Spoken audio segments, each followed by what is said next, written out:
چې به کور ته راغی زما به ګرده بیماري خواشینۍ به مې ختم شي چې نه یو اوس مې دغه سوچ کوم ګنډۍ به مې ور وکړ په مسې باندې او پر هوټل یې درځم مور یو هلته یم درځم به اوس به دغه سوچ اوس به چېرې مالدی غواړم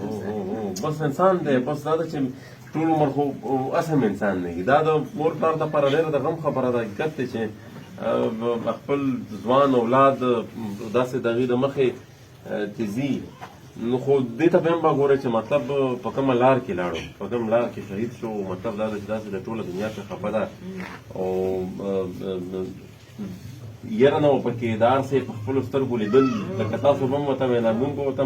او بهر هغه وایي زه د حقې خبره نه وړم چې حقه خبره یې زه به یې کوم نو مطلب دا ده چې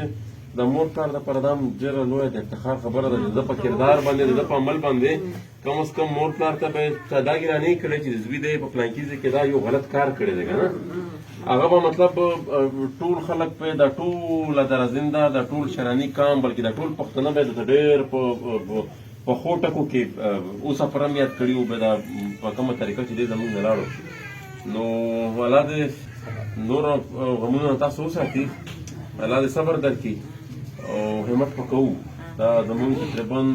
زموږ د وطن د هر یو کور دا خبره ده او الله دې تاسو له صبر درکړي الله مې د نورو غمونو نه وساته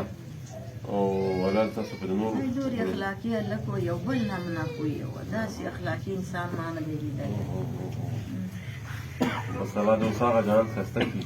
دعاګانې به ورته کوو هغه دلته اوس یو داسې نوم پرېښودو چې دی خو په وجود کې لاړو خو د دا نوم چې کوم دی دا به ژوندی دا قوم به هم یاد ساتي دا قبیله به هم یاد ساتي دا پښتانه به هم یاد ساتي نو زما په خیال د اولاد خو ټیک ده خو دي خو بیا دا هم د مور پلار دپاره ډېره د افتخار خبره ده